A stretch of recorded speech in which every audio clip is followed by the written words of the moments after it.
Nagaan Waaqayyoo Waaqa jiraataa hunduma keessaniif haa ta'u. Ijoolleen Gooftaa tokkummaa tajaajila sarara qilleensa irraa tokkummaa amantoota humna wangeelaa jedhu keessatti kan argamtan waldaaleen hafuuraa gama tooraa sararaa onlaayiniitiin Waaqayyoon kan waaqeffattan waldaa garaa garaa keessatti kan argamtanii akkasumas ergaan kun karaa adda addaatiin darbee kan isin qaqqabu ijoolleen Gooftaa akkam jirtu nagaa keessanii. Ani Waaqayyo Gooftaadhaaf galanna ta'u dubbii Waaqayyoo isin barsiisaa kana jiru waliis keessan eebbaa barraa nagaa kootii Waaqayyoo inni nagaa guutuu hunda keenyaaf kenne bara baraan ulfaatu. Egaa akkuma yeroo baay'ee of beeksisuudhaanii sagantaatti dhufuu sababiinsaa yeroodhaa gara yerootti namni haaraanii tokkummaa keessatti dabalama isa jedhuuf jechadha malee hundumatu nan beeku jedheen of beeksa miti. Waldaa lafarraa waldaa makaana Yesuus Insilaalee Amboo keessatti yeroon tajaajilu gama onlaayiniitiin immoo waldaa Maranaataa Yesuus jedhamtu keessan jira. Dura taa'aa boordii ta'e immoo yeroo kanatti hojii Waaqayyoodhaa tokkummaa kana keessatti hojjechaa jira. Ulfinni hundumtuu Waaqayyoof haa ta'u. Egaa akkuma hundumtuu yaadattan barumsa itti fufaa mata duree bal'aa kristaanummaa jedhu walii wajjiniin ilaaluu jalqabnee jirra. Achi jalaatii kutaa kurnaffaa irraa eegallee barumsaa kristaanummaa fi waldaan kiristaanaa mudachaa ture kan turee fi kan ammaa jennee ilaaluu jalqabnee jirra. Amma ammaatti mudannoowwan qoramsawwan rakkoowwan waldaan kiristaanaa dabarsite isa seenaarra jiru ilaalaa jirra jechuudha. Yoo Waaqayyo jedhee kutaan har'aa kutaa 16ffaadha. Kutaa 16ffaa booddee gara yeroo ammaa kana bara amma keessa jirru immoo maaltu waldaa kiristaanaa qoraa jira isa jedhutti hin dabarraa. Har'a garuu akka Gooftaan ayyaana nu baay'isetti isa dhumaatii fi maaliin qoramaa turte waldaan kiristaanaa isa jedhu itti fuunee ilaalla jechuudha. Kutaa 16ffaa keessatti mee Waaqayyoo keenya isa guddaa walii wajjiniin kadhannee gara barumsa keenya guyyaa har'aatti dabarra. Waaqa hundumaan olitti bara baraan jabaa taate mootii keenya guddaa guddifnee si galateeffannaa. Ati jabaadha, ati jiraataadha, ati guddaadha. Qixxee fakkaattii hin qabdu amanamaa Waaqa bara baraati. Maqaa keessa dinqiisaa ulfina qabeessaaf galataa dubbatamee hin dhumne qabna. Teessoo keessa jajamaa isa olaanaa Waaqaraa irratti galanni tilmaamamuu hin dandeenye maqaa Yesuus dhala keetiin si duwwaadhaaf haa ta'u. Waan nu barsiisaa jirtuuf ani jabaa ta'ee guddaa ta'ee beekaa ta'ee dhaloota kana barsiisaa jira miti. Hafuurri kee garuu beekaadha, guddaadha. Beektota hundumaaf beekumsa amma ammaatti addunyaan bira geesse hundumaa gararraa jiraata. Waaqayyo hafuura keessa beekaa beektotaa guddaa guddootaa barsiisaa barsiisotaa ta'e sanaan nu barsiisaa waan jirtuuf maqaan kee bara baraan kan kabajame haa ta'u. Galanni siif malaa yaa hafuura Waaqayyo. Hafuurichi dhugaa sun yeroo dhufu gara dhugaa hundumaatti siniin geessaa jedhamee akkuma caafame hafuura keessa qulqulluudhaan nu barsiisaa nu leenjisaa waan jirtuuf abbaa keenyaa galanni siif haa ta'u. Kabajame oolmaa kee hundumaaf ulfaadhu. Ammas fuula kee dura kan jiru anis ta'e dhaloonni sagalee kana dhaga'u guutummaa guutuutti qulqulloota taanee miti. Hirrina adda addaa mudaa garaa garaa hin qabaanna. Garuu abdiin keenya waa tokkodha. Hafuurri kee qulqulluun dhiigni hoolichaa dhiigni Gooftaa Yesuus hin dhangale cubbuu hundumaatti nu qulleessa jennee amanna. Adaraa maqaa Gooftaa keenya Fayyisaa keenya Yesuus Kiristoosiin adaraa jennees kadhanna. Cubbuun hundumtuu nurraa kan dhiqame haa ta'u. Dhiiga Yesuusiin nurraa adda haa ba'u. Waaqayyo waan nu qulleessiteef ulfaadhu. Ammas kadhannaa Waaqa nurratti bani. Yaada kee yaada Waaqayyoo nu biraan gahi. Sagalee kee sagalee Waaqayyoo nutti dubbadhu. Yaadni fooniif dhiigaa yeroo makanaa kaasee gab haa jedhu. Hojiin seexanaa hojii biyya lafa hojiin foonii maqaa Yesuusiin gab haa jedhu. Haruu kutamus yaadni kee yaadni Waaqayyoo inni daangaa hin qabne inni dhowwamuu hin dandeenye inni ajaa'ibsiisaa inni jireenya of keessaa qabu maqaa Yesuusiin nurratti banamu nu qaqqabu nutti dubbadhu nu barsiisa abbaa keenya. Kana waan gooteef ulfaadhu. Nu ijoolleen kee sirraa barannaa abbaan keenya nu barsiisi. Dhowwaa kamiin iyyuu malee nu bira gahi. Keessi keenya si haa argatu. Haala kam keessa iyyuu tarkaanfattee nu bira gahi yaa Waaqa keenya. Kan hojjetteetta raawwatteetta si ulfaadhu. Gooftaa keenya Fayyisaa keenya Yesuusis kadhannee. Ameen. Galanni Waaqayyoo keenya isa jiraataadhaaf haa ta'u. Egaa ijoollee Waaqayyoo akkuma kutaawwan darban keessatti ilaalle waldaan kiristaanaa calluma jettee deemtee nu biraan geenye. Karaa marra deemtee dhuftee seenaan see nun qaqqabne. Waldaan kiristaanaa dhuftee boca irra jirtu kanaan nu bira ga'uu keessatti karaa dheeraa deemteetti. Mudannoowwan garaa garaa ishee mudateera. Kiristaanota gurguddoos itti dhabdeetti. yeroo bal'inaas argatteetti, yeroo hadhaas keessummeessiteetti. Yeroo dabarsite kana hundumaa keessatti immoo gootonni waa'ee yerichaa hubatan turaniiru. Barri isheen waldaan kiristaanaa yeroo sanatti keessa galte maal akka ta'e adda baasanii kan hubatan qulqulloonni ishee gidduu turaniiru. Falmitoonni wangeelaa haqa wangeelaa ishee gidduu turaniiru. Kanaaf waldaan kiristaanaa kaalarii ishee utuu gad hin dhiisin, boca ishee utuu hin jijjiirin dhuftee jenereeshinii isa gara galgalaa kana jaarraa 21ffaa kana nu bira ga'uu dandeesseetti. Egaa qorumsa garaagaraa seenaa keessatti waldaa kiristaanaa dura dhaabbatee rakkisaa ture kaasnee walii wajjin ilaalaa dhufneera. Kanneen nu ilaallee caqasne keessaa hedduun isaanii baay'ees kan bal'atanii chaalenjiif qormaataa gama barumsa sobaatiin heretical challenge waldaan kiristaanaa dabarsaa turte walii wajjin ilaalaa turreera. Inni kan biraan immoo ari'atamaa waldaan kiristaanaa itti wallaansoo qabaa turtes ilaalleera.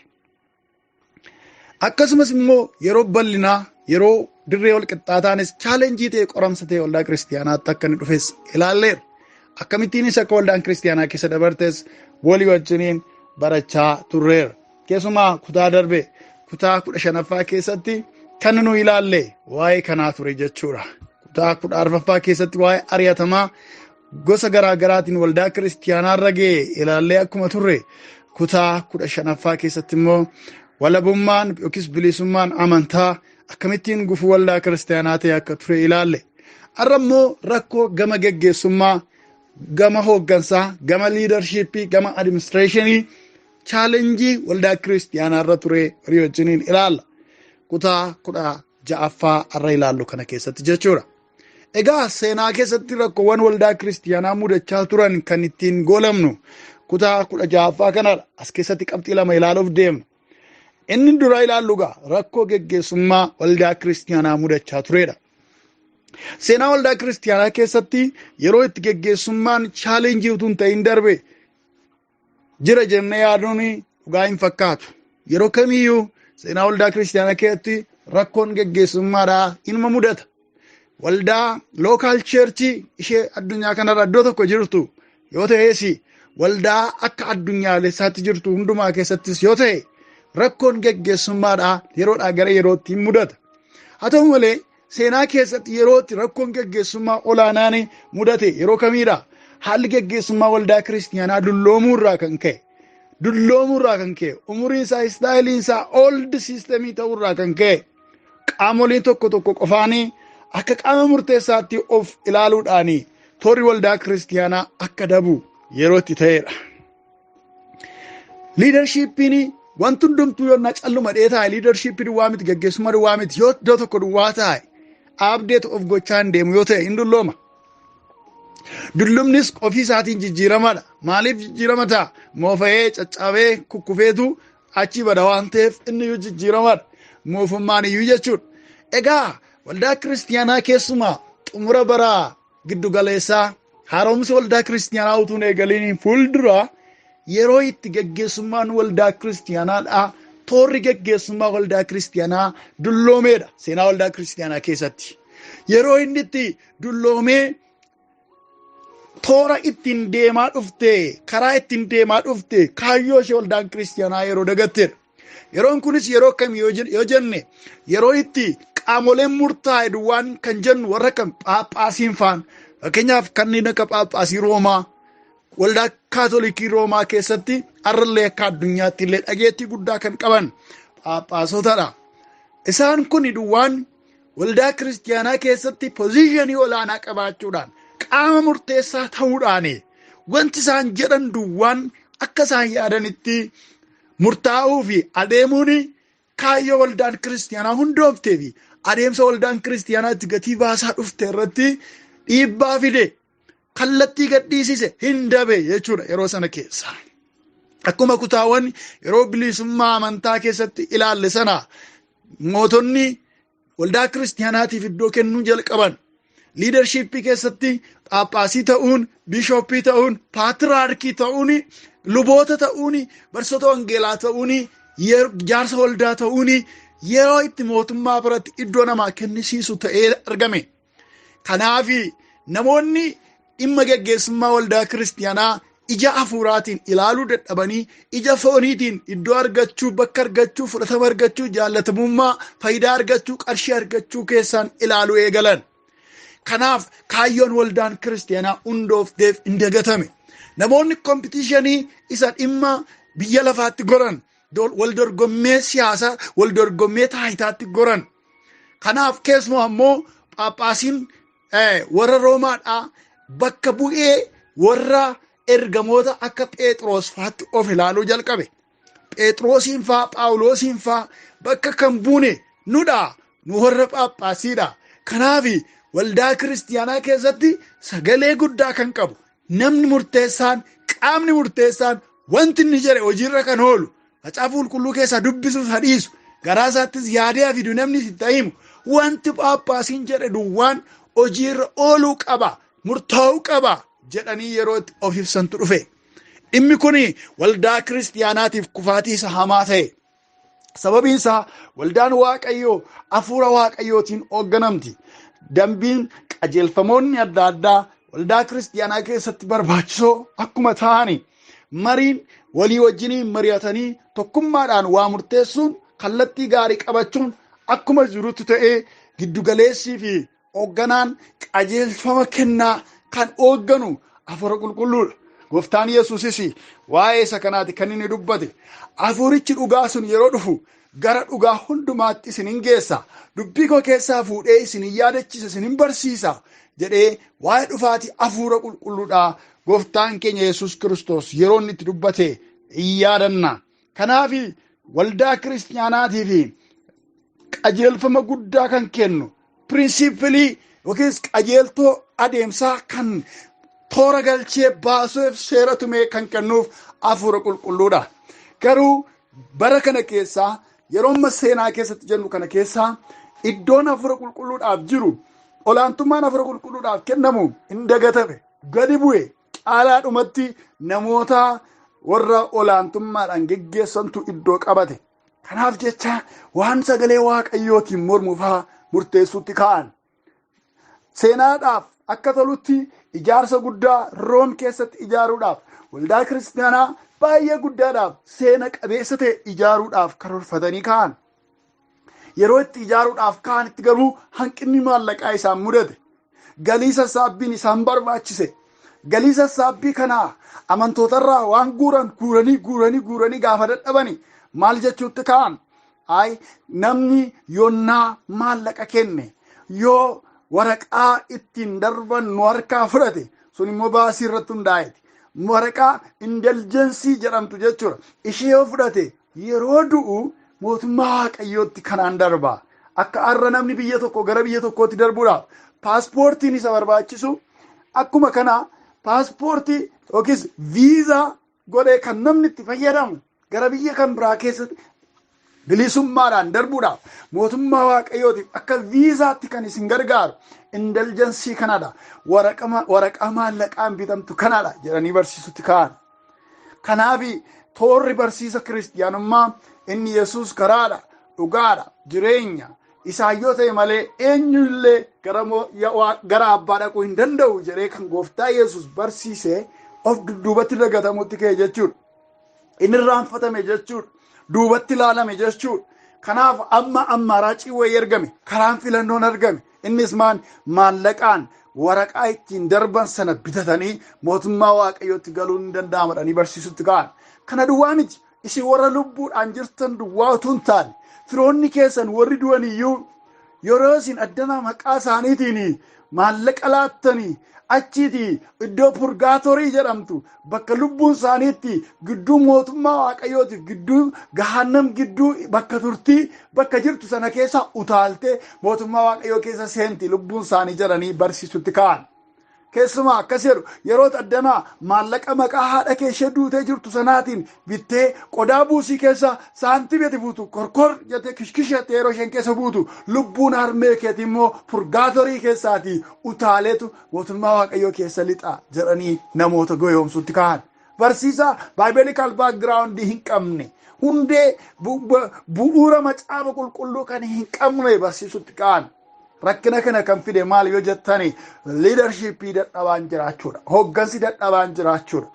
Namoonni murtaa'e duwwaanii qofii isaaniitiin waanuma isaanitti fakkaate duwwaa gadi fiduutti ka'an. Kanaaf waan karaa dhugaarraa gadhiise hedduun liidar geggeessummaa dulloomaa sana keessatti waldaa kiristiyaanaa mudate jechuudha. Toora kan gadhiise jechuudha. Namoonni amma confused ta'anitti hamma isaanitti bitaacha'utti ga'an jechuudha yeroo sana keessa. Kanaaf waldaan kiristiyaanaa yeroo sana hin qoramte maaliin geggeessummaa sirrii dhabuudhaan. Bara keenya keessa rakkoon akkasii jira isa jedhu booda marsaa ittaanu yeroo ilaallu yookaan immoo chaalenjiiwwan waldaa kiristaanaa bara ammaa yeroo ilaallu in arganna. Garuu jecha gabaabaadhaan rakkoo wal fakkaataan bara keenya keessas mudachaa tureera. Yeroo ammaa keessas mudachaa jira.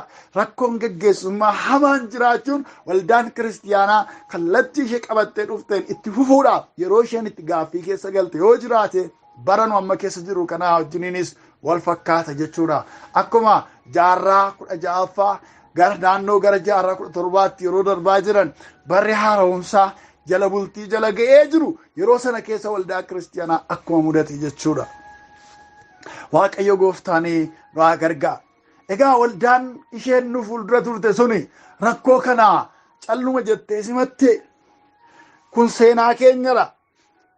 Rakkoon qabu nagarimmaa አንዳንዴ ያጋጥማል waan akkasii takka nama mudata ምንም ማለት አይደለም jettee bira dabarre waldaan kiristiyaanaa.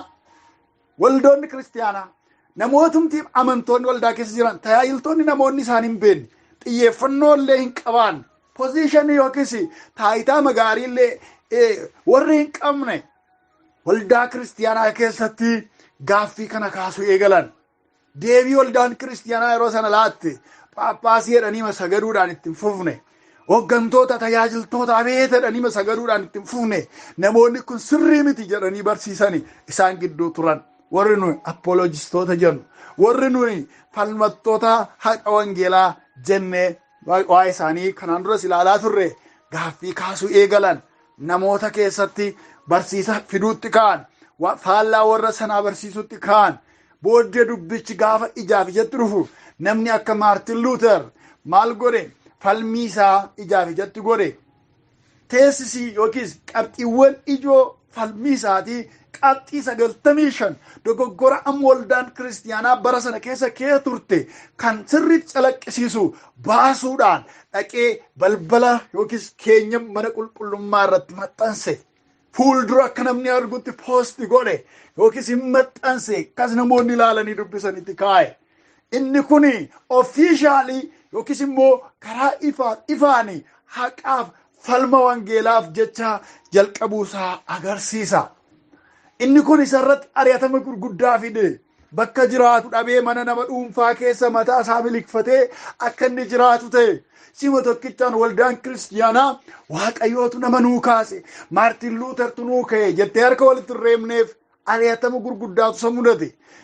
Namoota keessaa baafamuutu isa mudate. Chaalenjii gurguddaa fees godhe. Isa booddeedha atteenshinii namoota akkan argate. Waaqayyoos immoo namoota isa wajjiniin dhaabbatanii barsiisan, isa wajjiniin dhaabbatanii dhugaa dubbatan kan isaaf kaasutti ka'e irraa jalaanidha. Roota koo karaa dhugaadhaa yeroo qabattanii sima tokkichaan namni dachee dhufee biraavoo si wajjin jirra ati dhugaa qabda haqi bira jirti amma nuuf galeera si wajjin jirra in jedhu sima tokkoon yeroo isinitti qophaa deemtan jira. Yeroo isinitti maqaan keessan gurraacha'u jira. Yeroo isinitti hafuura hamaatu keessa jira jedhamtan jira. Yeroo isinitti seexanatu akkas godha jedhamtan jira. Chaalenjii garaa garaatu isin mudachuu danda'a jechuudha. Garuu through process irraa jalaan dhugaan lafa qabachaa deema. Dhugaan keessa namootaa seenaa deema. Dhugaan garaa namaadhaa bitaa deema. Yeroo sanadha kan namoonni isin duukaa hiriiran haaressitoota waldaa kiristiyaanaa yookiis haaressaa waldaa kiristiyaanaa jedhamee har'a addunyaa irratti kan beekamu Maartin Luuter bara akkamii keessa dhalate yeroo itti liidarshiippiin waldaa kiristiyaanaadhaa dulloomee fi barsiisi waldaa kiristiyaanaa kallattii gadhiise keessadha kan inni dhalate. Egaa bara keenyadha maal godhure? Baratoo fidee maal godhure? Waaqayyo beekaadha maal godhure? Waaqayyo akka barbaadetti asirreessu maal godhure? Jedhee hin dabarre akka har'a baay'een keenya jennu. Baay'een keenya har'a akkas jenna. Maal godhu? Abbaan firdii Waaqayyoodha. Warra geggeessitoota kanaafis gatii isaanii kan kennu isadha. Warra sobdoota kanaafis gatii isaanii kan kennu isadha. Warroota waliin dhaan kanaafis gatii isaanii kan kennu Waaqayyoodha. Inni waan barbaade haa godhu. Maal nu dhibe? Isa toon nurra caala. Nu isarra mana isaarra caallaa nuuni. Isa caalaa hin haafnaa jenna baay'een keenya. Garuu abboonni nu irraa wangeela fudhanne akkas hin jenne. Maqaan Pirootestaantii jedhamtu afaan Ingiliffaa isaarraa jecha protest jettu irraa dhufte. Jechi protest jettu kun immoo maal jechuudha? Mormuu jechuudha. Goolii kaasuu jechuudha. Falmii kaasuu jechuudha. Maqaa kanaan kan waamanii waldoota kiristaanaatu nuyi Pirootestaantiidha jedhanii of moggaasan tun taane warroota isaan irratti gaaffii kaasan waldaa kaatolikii ishee gaaffiin irratti ka'e bakka nuti keessaa baane. Pirootestaantiin kan keessaa baate, kan keessaa biqilte waldaa kaatolikiitu warra pirootestii gootu, warra mormii kaastu jedhanii waaman. Kanumaan maqaan keenya Pirootestaantii jedhamaa dhufe. Maqaa inni sirriin warra wangeelaa isa jedhudha. Evangelicals isa jedhudha. Garuu maqaan akka hojiin waldaan kiristaanaa gochaa turte, Maartin Luuter faan gochaa turan, kan isa fakkaatan isa booddees kan ka'an, mormii kana haaressu waldaa kiristaanaa kana itti fufanii kan hojjetan, qajeelfama hedduu lafa kan kakka'an, Maartin Luuter dabalatee namoonni kan biroonis sanarra dhaabbatanii hojii isaanii sanaanidha kan namoonni Pirootestaantii jedhamanii waamaman. Pheenxee akkuma har'a jedhamu jechuudha. Egaa eessaa dhufe kun yoo jettanii warra bara keenya keessa kun nu mudateera. Utuu nu teenyee ilaalaa jirru dhugaa wangeelaa badaa jira. Kallattii gadhiisaa jira. Seenaan badaa jira. Yesuus kanaaf jedhee hin duune. Yesuus kanaaf jedhee fannoo irratti harka isaa hin laanne, morma isaa hin laanne, ciraacha isaa hin laanne, lubbuu isaa hin laanne. Kaayyoon Yesuus lubbuu isaa kennee, kaayyoon Yesuus dabarsee fannoo irratti of laatee fi waan kanaaf miti. Utuu nu kanaaf jirru, utuu nu jirru immoo kaayyoon kun dabuun irra hin jiraatu, karaarraa goruu hin qabu jedhanii kan dhaabbatan, kan falman namoonni akka Maartin Luuter faa waan ka'anii fi waldaan kiristaanaa kaayyoo macaafa qulqulluu isa dhalatteef utuu gadi hin dhiisiniin nu bira ga'uu dandeesse. Kanaaf deebiin waldaan kiristaanaa yeroo sana keessaa chaalenjii rakkoo geggeessummaa wal qabate. Wal makaadha rakkoon sun rakkoo barsiisaas qaba. Liidarshiippii duwwaa miti jechuu kiyyaadha. Sanaaf deebii ishee laatte hin ta'u jettee yeroo dhaabbachuudhaan ture. Barsiisa dhugaa barsiisuudhaan ture. Sagaleen Waaqayyoo kan jedhu kana jechuudhaan ture. Kanaaf haarestoota waldaa kiristaanaa Galaatiyaa keessa ergaa jirutti fayyadamanii, Roomaa keessa sagalee jirutti fayyadamanii waldaa kiristaanaa kallattii gadhiisaa jirtu. Namni maallaqa walitti coruudhaan meeritii ofii isaatiitiin hojii gaarii karaa mataa isaatiitiin yaallatuun dhamaatii isaatiin fayyautuun taane namni kan inni fayyuu danda'u amantiidhaan fayyaa. Inni hojii gaariin keenya bu'aa fayyuu keenyaati malee miisii nu ittiin fayyinu miti jechuudhaan ifaaf ifatti waldaa kiristaanaa kallattii qabsiisuu irratti hojjetan, dhugaa wangeelaa ol kaasanii dhaabuu irratti hojjetan. Eenyufaan warri protest godhan, warri haqa wangeelaaf falman, apolojistoonni yeroo sanaa warri turan, haarestoonni waldaa kiristaanaa warri turan, riformeeshinii waldaa kiristaanaa keessatti warri fidan kana irratti hojjetan jechuudha. Kanaaf rakkoon waldaan kiristaanaa keessa darbaa turte liidarshiippii dulloomuudhaan rakkoo geggeessummaatiin jechuudha. Arrallee taanaanii waldaan kiristaanaa gama kanaan hin ilaalamti. Karaa ittiin waldaan kiristaanaa qoramtu keessaa indikeeshiniin tokko yookaas agarsiiftuun tokko qabxiin ittiin ilaalaman tokko yoo jiraate maalidha yoo rakkoo geggeessummaati. Geggeessummaa cimaan yoo jiraate fokasdi kan ta'an, influential kan ta'an geggeessitoonni yoo jiraatanii waldaan kiristaanaa mana xabaan taatu, mi'a xabaan taatu, giddalleeshiin taatu, maalla dhibdiin taatu xiyyeeffannoodhaan sarara ishee eeggattee itti fufuu dandeessi waan ta'eef jechuudha. Inni kan biraan arraa qabxii lama laalla. Chaalenjiiwwan waldaan kiristaanaa as ga'uu ishee keessatti yeroo durii ittiin ilaalamaa turte, ittiin qoramaa turte, qorantees keessa kan darbitee nu qaqqabde maal faatu ishee mudate waldaa ishee durii isa jedhu kan ilaalaa jirru keessaa inni kan biraanii babal'achuu sochii hafuuraati. Babal'ina sochii hafuuraa chaalenjii ta'etti fufe. Wanti kun poozitiivii fakkaata. Akkuma kutaawwan darban kutaa 15ffaa keessatti bilisummaan yookiis walabummaan amantaa chaalenjii waldaa kiristaanaa irratti ta'e jennee ilaalle babal'inni sochii hafuuraa silaa gaariidha. Raawwatamuu kakuu dubbii Waaqayyoo macaafa raajotaa kan akka Yo'eel dubbatame sanaa waan ta'eef kan ittiin Waaqayyoon galateeffatanidha gocha akkasii. Yeroo waan akkasii ta'u Waaqayyo galata kee kakuutu raawwatame abjuu raajii dubbachuutu dhufe. Kanaaf si haa galatu. Isa kanaan dura abboonni keenya raajoonni fuuldura jiran dubbatan isatu fiixa ba'e kan silaa jedhanii galateeffatan ture. Haa ta'u malee yeroo inni itti waldaa kiristaanaa irratti qoramsa ta'es jira. Maaltu babal'achuun sochii hafuuraadha. Sochiin hafuuraa garuma waldaa kiristaanaa ishee gara jalqabaa keessatti sochiin hafuuraa babal'achuun qoramsa ta'ee kan inni naasise keessaa tokko waldaa kiristaanaa Qorontoosidha. Waldaa kiristaanaa Qorontoos isa duraa Qorontoos boqonnaa 12 fi boqonnaa 14 boqonnaa lachuu jechuudha. Yoo dubbifanne piikchariin kanaa fakkiin kanaa nutti mul'achuu danda'a. Yeroon sun keessi yerootti waldaan kiristaanaa bifa haaraadhaan hundaa'aa jirtu keessadha. Sochiin hafuura qulqulluus humna guddaadhaan yeroo inni itti namoota irra bu'uu fi namoota dibu keessa ture. Namoonni baay'een hafuura qulqulluudhaan waan guutamanii fi kennaawwan hafuura qulqulluu adda addaa waan argatanii fi kennaan akka afaan haaraa dubbachuu, afaan haaraa isa dubbatame hiikuu, raajii dubbachuu, mul'ata arguu, waan dhokataa arguu, akkasumas kennaan fayyisuu, dibanni garaagaraa namootarraa yeroo inni itti bu'u ture.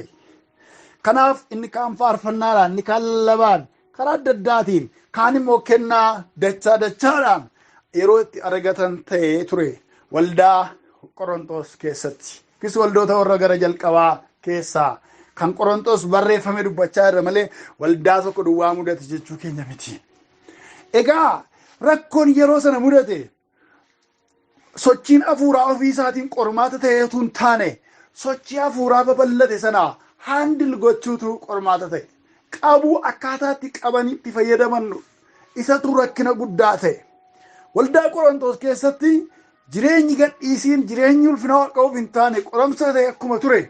Amma immoo namoonni hafuura qulqulluudhaan gaafa guutaman gaafa jijjiiramanii waldaa isaanii dhaxxanii ol galtan girrigirriidhu. Kunis raajiin raajaa'edha. Tokko immoo garanaa mul'atan argaa. Tokko immoo achi afaan haaraasa. Hundumtuu wal faana afaan haaraa tararararara godha. Abeet jedha hundumtuu. Dhaxxanii ol galtanii konseptii tokkoon argattan wacuma duwwaan tasgabbii dhaban garatti haandil godhan dhaban gaafa isaan rakkisee dhimma kana Phaawulositti himan. Maal goonaa? Rakkoon nu mudatee jira. Chaalenjii keessa galleerra. Inni tokko kennaa akkasiin qabaadha. Inni tokko immoo kana jedha. Hundumtuu waldaan keenya waldaa girrigirrii taate. Waldaan keenya waldaa jeequmsaa, waldaa wallaansoo taate. Maallu wayyaa? Fala kanaa nu barbaachisaa. Maal akkam goonu sochii hafuuraa nu mudate kana akkamittiin keessa haa dabarru jedhanii gaafatan. Kanaaf ergaasaa isa duraa keessatti boqonnaawwan amma isiniif kenne boqonnaa 12 boqonnaa 14 keessatti Phaawulos namoota sanaa akkamittiin akka hafuurri qulqulluun kennaa ayyaanaa kennu. Kennaan ayyaanaa kennamu kun hundumtuu immoo mana Waaqayyoo keessatti bu'aa akkamittiin akka inni buusu. Inni tokko isa tokkorraa akka inni hin caalle. Inni tokko isa tokko gadi akka hin taane. Mana Waaqayyoo keessatti kennaawwan jiran kana bu'aa qaamaatiin wal qabsiisee bu'aa qaamaa keenya keessaa inni nu gadi aanaadha jennu. Inni nu kun faayidaa hin qabu jennu. Inni namni itti wal arrabsu. Caalmaatti bu'aa guddaa akka inni qabu. Faayidaa guddaa akka inni qabu. Fakkeenya fudhachuudhaan barsiisa jechuudha namni Waaqayyoodha. Kanaaf harki miillaan nan barbaachiftu hin jedhu. Iji harkaan nan barbaachiftu hin jedhu. Hundumti isaanii namummaa qaamaa kana cimsuudhaaf eeguudhaaf akka isaan laataman kennaawwan garaagaraa waldaa kiristaanaa keessatti kennamanis akkuma kanaa faayidaadhaaf akka isaan oolan irra dhaabbatee barsiisa. Macaafa qulqulluu keessatti barreeffamee hin jiru. Namoonni yeroo macaafa barsiisan garuu bifa koomeediitiin, bifa qoosaatiin itti fayyadamanii kan isaan barsiisan fakkeenyi tokko jira. Innis bu'aan qaamaa hundumtuu anatu barbaachisa, anatu barbaachisa, anatu barbaachisa, anatu barbaachisa jedhanii anatu baay'ee faayidaa guddaa qaba jedhanii yeroo isaan dhaadatanii argina. Kanaaf harki utuu an hin jiraanne nyaata nyaattanii anatu baay'ee barbaachisaa jedhe. Achiti iji immoo argee utuu an hin jiraanne ta'e, utuu an hin argu ta'e nyaata eessaa fiddanii nyaattu jedheera. Afaan immoo utuu lanfadhee nyaadhee hin dabarsineeti maal isinii godha nyaati jedhe.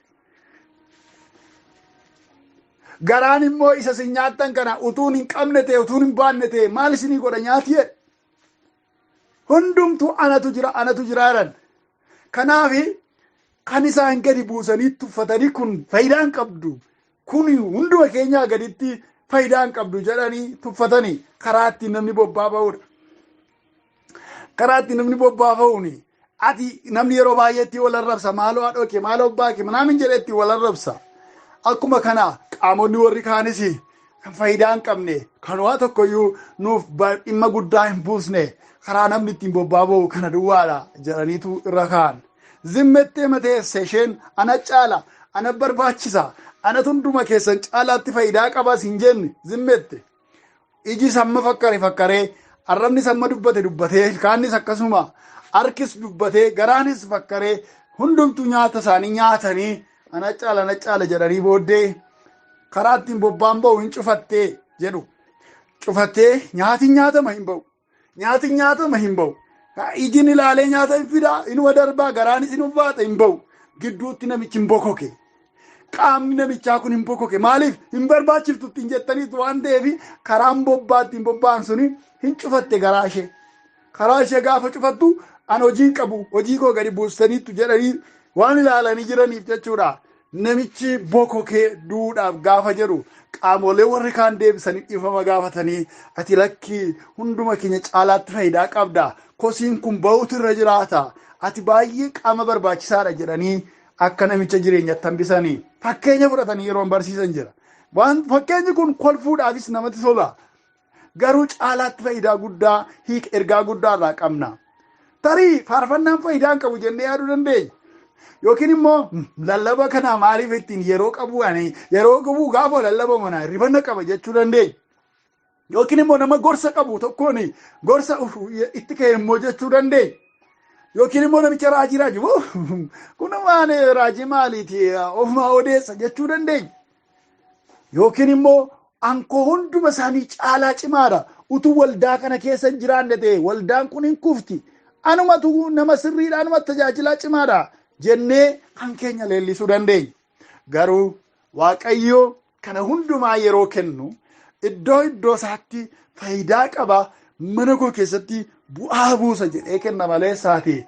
Isa tokko adda godhee ol kaasee isa tokko immoo gadi buusee miti. Kennaa ayyaanaa kana Waaqayyo kan kennu waldaa kiristaanaaf kenna malee namichichaan miti. Yeroo baay'ee namoonni abbaa mul'ataa, raajii, faarfataa yookiin siingarii maal jennee wanta kennaan sun qabeenya dhuunfaa keenyaa ta'e wayii goone yaala. Kanaaf yeroo baay'ee hin dogoggorra. Garuu dhimmicha kana kan kenne waldaa kiristaanaatiif hin fayyadadhee kan kenne Waaqayyo keenyadha. Hafuura qulqulluudha. Menan dubbisa sagalee Waaqayyo keessaa isa duraa Qorontos boqonnaa 14 lakkoofsa 26. Isa duraa Qorontos boqonnaa 14 lakkoofsa 26 akkas jedha. Egaa yaa obboloota koo yeroo walitti qabamtanitti isin keessaa tokko faarfannaa, tokko barsiisaa, tokko mul'ata qaba. Inni tokko waan afaan hin beekamneen dubbatu, inni kaanis hiika waan dubbatame sanaa qaba. Wanti isaan qaban kun hundinuu waldaa kiristaanaa cimsuudhaaf ta'anidha. Ilaala, kennaa hedduudha iddoo kanatti kan dubbatame. Kennaawwan kana faarfannaa, barsiisaa, lallabaa, waan Waaqayyo irratti mul'isee dubbachuu, afaan haaraa dubbachuu, hiika isaa dubbachuu kana hundumaa tarreesseetu wanti dubbatame kun hundumtuu maal gochuudhaafidha? waldaa kiristaanaa cimsuudhaafidha. Galanni Waaqayyoof haa ta'u. Akka amma bara keenya keessatti booda itti dhufuu dandeenya. Haa ta'u malee bara keenya keessa akka namni yonnaa kennaa Waaqayyo fayyisuu wayii qabaate, kennaa dhukkubsataa fayyisuu yoo qabaate, kennaan sun waan qabeenya ofii isaatiin bitate wayii tokko godhee of yaadaa nullee akka itti yaadu. Garuu waldaa kiristaanaatiif kenname kennaan sun. Namni tokko raajii dubbate yoo ta'e, namichi sun raajii sana itti dadhabee, itti dafqee, gatii itti baasee wanta inni fidate wayii goone yaada. Kanaaf jecha baasiin birriin argamu karaa raajii isaati sababa tajaajila isaatiitiif wanti dhufu hundumtuu kan kooti jedhee yaada. Sababii maaliitiif? Kan kooti karaa koo dhufe jedhee waan yaaduuf. Dubbichi garuu akkas miti. Kennaan kamiyyuu hafuura qulqulluu biraa kan dhufu waldaa kiristaanaa cimsuudhaaf dhufa. Kanaaf akka faarfannaa waan faarfannuufi qabeenya dhuunfaa keenyaa goonee ilaaluun sirrii miti jechuudha. Kan waldaa kiristaanaati. Lallaba waan lallabnuuf ankoo yoo na ta'e maleessaatii hin ta'u yoo ishii jedhe maleessaatii jennee kan ittiin boonnu miti jechuudha. Waan mul'ata arginu mul'ata keenyaa kan ittiin of tuullu miti jechuudha. Sababii isaa waldaa kiristaanaa cimsuudhaaf kenname. Egaa kennaan hundumtuu hin barbaachisaa. Iddoo baay'eetti kutaawwan Qorontos duraa 12-14 kana keessatti waa'ee afaan haaraa ilaalchisee ejjennoo baay'eedhaan dubbate. Waldaa kiristaanaa keessatti iyyuu sagalee guddaadhaan hin dubbatinaa. Afaan haaraa yoo namni hiiku jiraate malee ofumaa ittiin hin dubbatinaa jedhee iyyuu barsiise. Cimsee waldoonni tokko amma waldaa keessatti ofiishaalii namni wal kaasee namni hiiku hin jiru taanaan afaan haaraadhaan akka namni kadhatuuf hin ayyaman waldoonni tokko. Kaan immoo hin ayyamu. Dhumarratti isaa yoo hiikame malee ofumaa hin dubbatinaa, ittiin hin jeeqinaa. Namni alaa dhufe tokko yoo dhufe isin fayyaa miti isiniin jedha, isin shakka. Jarri kun maal ta'an jedhaati. Yoo hiika qabaate malee callistanii afaan haaraan haasa'inaa jedhee edda dubbate booddee dhumarratti garuu akka isaan dubbatan qaawwa wayii baneefitu walitti qabaa. Ergaa isaa namni Waaqayyoodhaa Phaawulos. Inni seessarra kan jirudha. Isa duraa Qorontos boqonnaa 14:39-40 irratti akkas jedhee xumure. Egaa yaa obboloota koo, waan Waaqayyo isinitti mul'ise himuudhaaf dhamaa. Afaan hin beekamneen dubbachuus hin dhowwina. Wanti hundinuu garuu akka tolutti sabiriidhaan hojjetamuutu irra jiraayedha. Galanni Waaqayyoof haa ta'u. Kaayyoo isaa itti fayyadama ergaaf kennaa ayyaanaa sochii hafuuraa rivaayivaalii irratti namni Waaqayyoodhaa Phaawulos yeroo barsiisu ejjennoon isaa, konseptii isaa inni kaa'uu barbaade isa dhumarra jiru kanadha. Kennaa isin harka jiru dubbadhaa. Kennaa waan Waaqa namatti mul'isu mul'atas dubbachuudhaaf dhamaa hawwa. Afaan haaraan dubbachuus tootaalii hin dhowwina. Garuu maal haa ta'u malee wanti hundumtuu akka tolutti ta'u. Akka tolutti jechi jettu kun jecha cimtuudha. Inni kan biraan immoo jechi cimaa as keessa jiru sabiriidhaan naamusaan haa ta'u. Disiipiliiniidhaan hojjetamuutu isarra jiraata jedha. Kanaaf gorsa kanaan waldaan sochii hafuuraa argattee ittiin machoofte, ittiin walumaa isaa wallaalte, garatti qabdu wallaalte, qooda ittiin guddattu ittiin baduuf kaate barsiisaaf gorsaa nama Waaqayyoo Phaawulos kanaane tasgabbaan. Yeroo tokko Waaqayyoo kennaa hafuuraa, kennaa ayyaanaa, dibata gurguddaa yeroon waldaa kiristaanaatti dhangalaasu akka kana hin jiraata. Garuu argannee yoo jedhaniidhuma, dhufee yoo jedhaniidhuma galaana godhanii daakutuun taane akkamittiin itti fayyadamna? Macaafni qulqulluun maal jedha? Yoo akkamittiin deemnetu caalaatti bu'aa qaba? Maaliif tootaalii hunduma isaa qophaa isaa hin hojjetu? Ga'ee nuu kenna Waaqayyo. Ga'ee nuu kenna. Ga'ee keenya karaan waan raawwannu jira. Wanti inni ofiisaa qofaan raawwatu jira. Kanaaf ga'een nuu kenne sanaan akka nu jiraannu barbaada. Waldaan kiristaanaa egaa chaalenjii ishee mudate rakkoo geggeessummaas, babal'achuu sochii hafuuraas hundumaafuu deebii akkamii laattee babal'achuu sochii hafuuraatiif namoonni bilchaatan kan akka Phaawulos namoota barsiisuudhaan, gorsuudhaan akkasittiin adeemnu. Yoo akkasitti deemnee Waaqayyoofis mootummaa isaatiifis faayidaa qabaata jechuudhaan dhaloota karaa sirrii irratti tiksan jechuudha. Kanaaf waldaan kiristaanaa chaalenjii sanas keessa darbuu dandeessa. Rakkoo geggeessummaa irrattis haaristoota akka duraan dubbanne haaristoota waldaa kiristaanaatu deebii laate. Deebii gaarii kennuudhaan waldaa kiristaanaa toora sirrii irratti eeganii nu biraan ga'uu danda'aniiru. Waaqayyoos waldaa isaa waan tikseef waldaan kiristaanaatti dhuftee jiraatteetti maqaan isaa ulfaatu. Arras gooftaan keenya waldaa isaarra jira. Waldaa isaa in eega, in tiksa, hin ceesisa. Garuu namoonni waldaa kiristaanaa keessatti deebii ga'aa kennuu qaban nu barbaachisu. Namoonni dhimmi waldaa kiristaanaa na ilaallata jiran nu barbaachisu. Yeroo adda addaatti chaalenjii tureefiyyuu waldaan kiristaanaa deebii barbaachisu kennaa akkuma barachaas turre as keessatti. Kan bara keenya immoo qaama biraatti dhufatu hin taane anaaf isiniin ilaallata jechuudha. Galanni Waaqayyoof haa ta'u. Egaa waldaan kiristaanaa isheen duraa qoramsawwan kiristaanummaaf waldaan kiristaanaa dabarsaa turte hanga ammaatti kan ilaalle fakkaata.